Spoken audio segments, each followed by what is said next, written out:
ஏமா இந்த தோ மாப்பிள்ளை வீட்டிலேருந்து வராங்கன்னு சொன்னேன், இன்னும் ஆளைய காணுமே. என்ன வருவாங்களா இல்லையா? அவங்களே வரலன்னா கூட இவரே பிடிவாதமா போய் கூப்பிட்டுட்டு வருவார் போல இருக்கு. இதோ வருவாங்க வருவாங்க, கொஞ்சம் உட்காருங்க. இந்த கோவில்ல இருக்குன்னு சொன்னாங்கய்யா. ம், சரி சரி, எனக்கு நேரம் ஆகுது.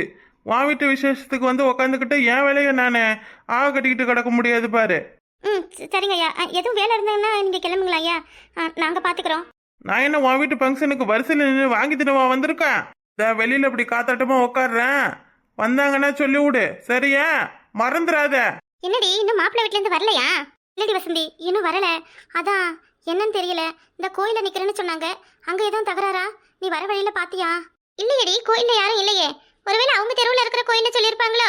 நம்ம ஊர்ல தான் தெருவுக்கு தெருவு செங்கல்லையும் வேப்ப மரத்தையும் கோயிலுன்னு சுத்திக்கிட்டு கிடக்குறாங்களே. ஏய், அப்படியெல்லாம் சொல்லாத. சரி சரி, எங்க அவளை காணோம். வராங்க மேடம். ஏடி, எனக்கு இந்த சேலை எப்படி இருக்கு? நல்லா இருக்கா? நான் எப்படி இருக்குன்னு சொல்லவே இல்லை. உனக்கு என்னடி குறை? அழகா இருக்க. இந்த சேலை நல்லா இருக்கா? இதுதான் அம்மாவோட நிச்சயதார்த்த சேலையா, அப்பா கொடுத்தாரு. வசதி, பூ உள்ளார இருக்கடி, எடுத்து வச்சுக்கோ. வேண்டாம் வேண்டாம், எனக்கு இந்த ஒரு ரோசா பூ மட்டும் போதும். இந்த சேலைக்கு இந்த ஒத்த ரோசா வச்சாதான் அழகா இருக்கும். உன்னைய மாதிரி கொண்டைய போட்டுக்கிட்டு கொண்டையை சுத்தி பூ வச்சுக்கிட்டு இருந்தா நல்லாவே இருக்காது பார்க்க. ஏன்டி, நான் நல்லா இல்லையா? இந்த சேலை எனக்கு எடுக்கல. இது அம்மாவோட சேலைடி. நல்லா தான் இருக்கேன், இருந்தாலும் என் சேலை அளவுக்குலாம் நல்லா இல்லை. பாத்தியா என் பிளவுஸை பாரு, எவ்வளோ அழகா இறக்கி தச்சிருக்காரு அந்த டைலர் என்ன. உன் பிளவுஸும் ஓரளவு நல்லா தான் இருக்கு. பொண்ணு பார்க்க வரையில கொஞ்சம் தள்ளியே நில்லடி. நீ பொண்ணா நான் பொண்ணான்னு கன்ஃபியூஸ் ஆயிட போறாங்க. சரிதா, சரி தள்ளியே நிக்கிறேன். அம்மா, அந்த வட்டிக்காரரு போக மாட்டேன்னு பிடிவாதமா உட்காந்துருக்காரு போல இருக்கு. என்னம்மா பண்றது இப்ப? மாப்பிள்ளை வீட்டுக்காரங்க வந்த பிறகு ஏதோ அவங்க முன்னாடி மரியாதை இல்லாத பேசிட்டா அசிங்கமா போயிடும். அவங்க இம்புட்டு கஷ்டப்பட்டு எல்லாத்தையும் சரி பண்ணிக்கிட்டு நமக்காக இங்க வராங்க. இங்க வந்து அவங்களுக்கு எதுவும் மரியாதை குறைவா நடந்துச்சுன்னா என்னம்மா பண்ண? அப்பா, நீங்க எதை பத்தியும் யோசிக்காதீங்கப்பா. இனி எல்லாம் ஆண்டவன் கிட்ட தான் இருக்கு. இந்த வாழ்க்கை எனக்கு அமையணும்னா அமையட்டும், இல்லையா நான் கடைசி வரைக்கும் இப்படி இருந்துக்கிறேன்ப்பா. நீங்க முதல்ல எதையும் யோசிக்காதீங்க. இந்த மாப்பிள்ளை வீட்டுல இருந்து வந்துட்டாங்க போல இருக்கு. போங்கப்பா, நான் உள்ள இருக்கேன். சதி, வா ரூமுக்கு போலாம். அப்புறமா கொண்டு வந்து டீ காப்பியும் மாப்பிள்ளைக்கு மாப்பிள்ளை வீட்டாருக்கும் கொடுக்கும். உன் ஆளு கோபாலும் வராங்க, தெரியுமா? தெரியும் தெரியும். வாங்க வாங்கம்மா, வாங்க வாங்க மாப்பிள்ளை, வாங்க வாங்க. ஏங்க வாங்க, இப்படி வந்து உட்காருங்க. நீங்களும் வந்து உட்காருங்க. அம்மா, ரசத்தி குடிக்க தண்ணி கொண்டு வாமா. வாங்க மாமா. அடே வசந்தி, நீ இங்கதான் இருக்கியா? என்ன ராமசாமி, வர வேண்டியவங்களாம் வந்தாச்சா? பேச ஆரம்பிக்கலாமா? சம்மந்தி, ஐயா யாருன்னு சொல்லவே இல்லை. உங்களுக்கு ரொம்ப வேண்டப்பட்டவங்களா? அது வந்து ஆமா ஆமா, ஐயா நெருங்கின சொந்தம். எங்க குடும்பத்துக்கு குலசாமியே அவரு தான். எங்களுக்கு எதுவும் நல்லது கிட்டதுன்னா ஐயா தான் பார்த்து செய்வாரு. என்னப்பா தம்பி, என்ன வேலை பார்க்குறீங்க? வெளியூருக்கெல்லாம் போய் சம்பாதிக்கிற அளவுக்கு நான் ஆள் இல்லைங்கய்யா. ஊருக்குள்ளேயே விவசாயத்தை பார்த்துக்கிட்டு உட்காந்து சாப்பிட்ற அளவுக்கு நல்ல சம்பாதித்தனை உண்டு. தம்பி, பொண்ணை கொடுங்க, கண்ணு கலங்காம பார்த்துக்குவேன். உன் தங்கச்சி வீட்டோட இருக்கிறதே கேள்விப்பட்டேன். அது வந்து நீ கொஞ்சம் இரு, நான் பதில் சொல்றேன். ஆமையா, நான் வீட்டோட தான் இருக்கேன். ஏயா, நாத்தனாரி வீட்டுல இருந்தானா அந்த வீட்டுக்கு பொண்ணு கொடுக்க மாட்டீங்களா என்ன? மாமியார மாமனார நாத்தனார யாரும் இல்லாத வீட்டுக்கு பொண்ணு கொடுத்து நாளைக்கு அந்த பிள்ளைக்கு ஒரு கஷ்டம்னா ஆள் இல்லாத நடு ரோட்ல அனாதையா நிக்க வைப்பீங்களா? உங்க பொண்ணை எங்க வீட்டுக்கு அனுப்பி பாருங்க, அதுக்கு பிறகு எங்க குடும்பத்தை பத்தி தெரியும் உங்களுக்கு. அம்மா, நான் ஒரு வார்த்தைக்கு வீட்டுல இருக்கேன்னு கேட்டேன், அவ்வளவுதான்மா. எனக்கு கல்யாணம் முடிஞ்சு 2 வயசுல ஒரு குழந்தை இருக்கு. என் புருஷங்காரரு வெளியூருக்கு வேலைக்கு போயிடுவாரு. அதனால கை குழந்தைய வச்சுக்கிட்டு என்னால எதுவும் வேலை வச்சு செய்ய முடியாதுன்னு நான் அம்மா வீட்லயே இருக்கேன். என் அண்ணி வீட்டுக்கு வந்துட்டாங்கன்னா அதுக்கப்புறம் நான் எப்படி அந்த இடத்துல இருக்க போறேன்? என்ன நீ நான் சொல்றது சரிதானே? பரவாயில்ல பரவாயில்ல ராமசாமி, நல்ல குடும்பமா தான் இருக்கு. கல்யாணத்துக்கு முன்னாடியே உன் பொண்ணை அண்ணின்னு உரிமையோட கூப்பிடுது இந்த பொண்ணு. அப்புறம் என்ன, எல்லாம் சரியா தான் இருக்கும். கல்யாணத்தை எப்போ வச்சுக்கிறீங்க? எப்படியும் கிராண்டா வச்சுக்கிறீங்களா? என்ன ஏது, பொண்ணுக்கு என்னென்ன நகை நட்டு செய்யணும்னு எல்லாத்தையும் இங்கேயே உடைச்சு பேசிடுங்க. ஏண்டி, இந்த ஆளு ஏதோ குழப்பம் பண்ண வந்திருக்காருன்னு நினைச்சேன். ஆனா நல்ல விதமா தானே பேசுறாரு. சும்மா இரு வசந்தி, இப்ப இவர் எதுக்கு நகை பத்தி பேசுறாரு? நகை நட்டுலாம் எதுவும் இவங்களால செய்ய முடிஞ்சதுன்னா அதுல பணம் இருந்தா இவர் வாங்கி எடுத்துக்கலாம்னு தான் பேசுறாரு, வேற ஒருத்துக்கும் இல்ல. ஆஹா, அதான பார்த்தேன். என்னடா இது, தவளை தானா வந்து வா வாவான்னு கத்திக்கிட்டு கிடக்கனே. கந்து வீட்டுக்காரனாவது கடனை வாங்காம போறதாவது. தங்கமையில வீட்டுல நீ ஏதாவது சொல்லிட்டு வந்த, எதுவா இருந்தாலும் நானே பேசிக்கிறேன், நீங்க யாரும் தலையிட வேணான்னு. இந்த பையன் கேட்கறாரு, பதில் சொல்லாமா? என்னங்க சின்ன பிள்ளைய பேச சொல்லிக்கிட்டு இருக்கீங்க? இல்லங்கய்யா, எங்க வீட்டுல எல்லாமே பொம்பளைங்க எடுக்கிற முடிவுதான். இதனால வர எல்லா முடிவும் நான் எடுத்துக்கிட்டு இருந்தேன். இப்ப என் மவ எடுக்கிறா. கல்யாணத்துக்கு அப்புறம் உங்க பொண்ணு தான் எடுப்பாங்களா? அதுக்கு பிறகுதான் முடிவெடுக்க என் அண்ணி இருக்காங்களே. அப்புறம் என்ன, நல்ல இடமா தேடி பார்த்து என் அண்ணன் எல்லாத்தையும் பேசி எனக்கு ஒரு நல்ல பையனா பார்த்து முடிச்சு விட்டாரு. அப்படி இருக்கையில என் அண்ணனுக்கு நான் தானே எல்லாத்தையும் பேசணும்.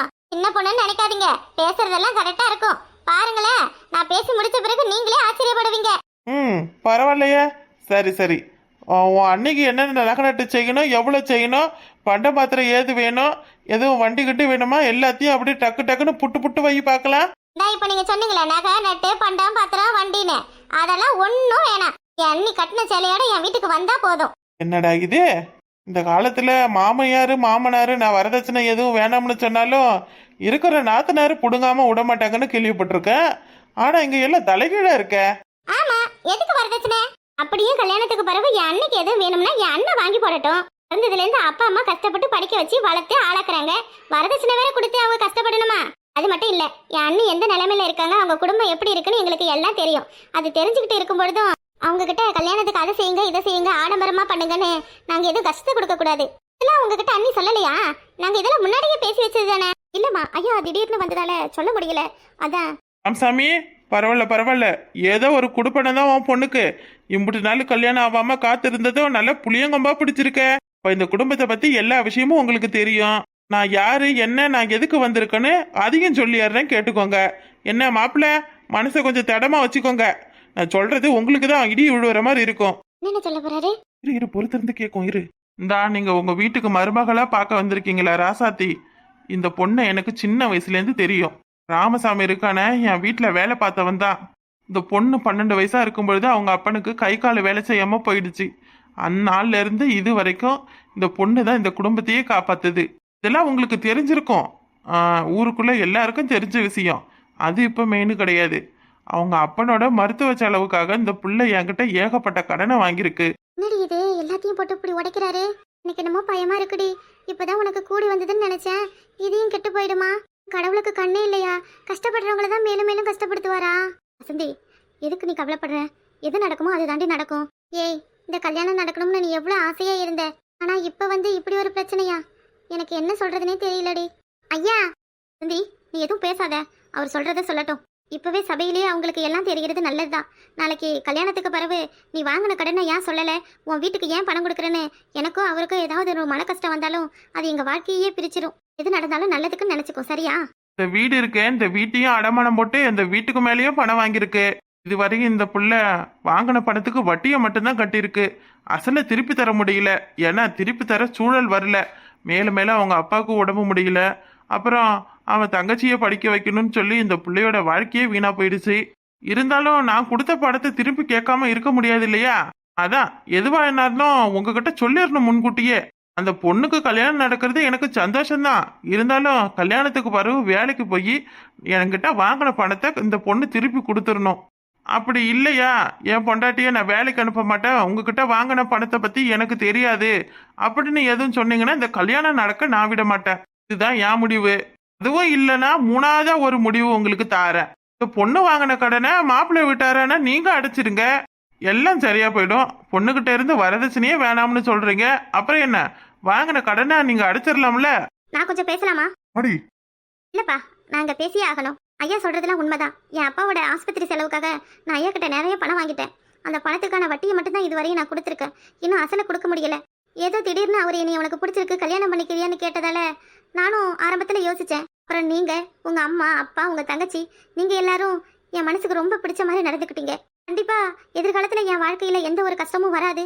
நான் நிச்சயம் என் அப்பா அம்மாவுக்கு எல்லா வகையிலையும் உதவியா இருக்கலாம்னு சொல்லி நீங்க ஒரு நம்பிக்கை கொடுத்ததால தான் நானும் இந்த கல்யாணத்துக்கு ஒத்துக்கிட்டேன். அப்படியெல்லாம் இருக்கையில ஏன்டா கடனை பத்தி இவ சொல்லலன்னு நீங்க யோசிக்க கூடாது. எல்லாத்தையும் ஒரே நேரமா சொல்லிடக்கூடாது இல்லையா? இது ஏன் அப்பாவுக்காக நான் வாங்கின கடன். கண்டிப்பா இதை நான் அடைச்சிருவேன். அதுக்காக ஒரு வருஷம் மட்டும் நீங்க எனக்கு அவகாசம் கொடுத்தீங்கன்னா போதும். இந்த வீட்டு மகளாவும் உங்க வீட்டு மருமகளாவும் இருந்து 2 குடும்பத்தையும் நிச்சயம் நான் நல்ல வழியில எல்லாரையும் சந்தோஷமா பாத்துக்குவேன். இதுதான் என்னோட முடிவு. இதுக்கு மேல நீங்க என்ன பேசணுமோ அத பேசிக்கலாம். என்னம்மா தங்கமையிலே, நீ தான் அடுத்து சொல்லணும். ஏன்னா இதுல நான் சொல்றதுக்கு என்ன இருக்கு? பையன் இல்லாத வீடு, மகனுக்கு மகனா இருந்து அன்னைக்கு நீ தானே எல்லா உதவியும் பண்ணணும். நீ 1 வருஷம் என்ன 1 மாசத்துல நீங்களும் அண்ணனும் சேர்ந்து கஷ்டப்பட்டு வீட்டு கடன் எல்லாம் அடைச்சிருங்க. அது மட்டும் இல்ல, நீ என் புருஷா இருக்காரு, அவரு உங்களுக்கு அண்ணன் முறையா வேணும். அவரு பங்குக்கு நீங்க இருந்து என்னென்ன செய்யணுமோ இந்த குடும்பத்துக்கு அவரே எல்லாத்தையும் செய்வாரு. புரியுதா? நீ மாப்பிள்ளை கிட்ட ஒரு வார்த்தை கேட்டா என்னம்மா? அதெல்லாம் ஒண்ணும் கேட்க வேண்டாப்பா. நான் கிழிச்ச கொட்ட தாண்ட மாட்டாரு அவரு. எங்க பெரியவர இப்ப சொல்ற பாருங்க, இந்த கல்யாணத்தை நீங்க தடுத்து நிறுத்தவோ இல்ல ஆளை கூட்டி வச்சு இந்த கல்யாணம் பண்ணக்கூடாதுன்னு நீங்க எதுவும் சண்டை போடவே தேவையில்லை. இதனால வரையும் பொறுத்திருந்த நீங்க இந்த கல்யாணம் முடிகிற வரை கொஞ்சம் பொறுத்துருங்க. அதுக்கு பிறகு உங்க கடனை கொஞ்சம் கொஞ்சமா எங்க அண்ணனும் எங்க அண்ணியும் அடைச்சிருவாங்க. இப்ப உங்களுக்கு சந்தோஷமா? ரொம்ப ரொம்ப ரொம்ப சந்தோஷம். நான் நினைச்சு வந்தது வேற, ஆனா இங்க நடக்கிறது வேறையா இருக்கு. எல்லாரும் இப்ப இங்க நல்லவரா இருக்கீங்க.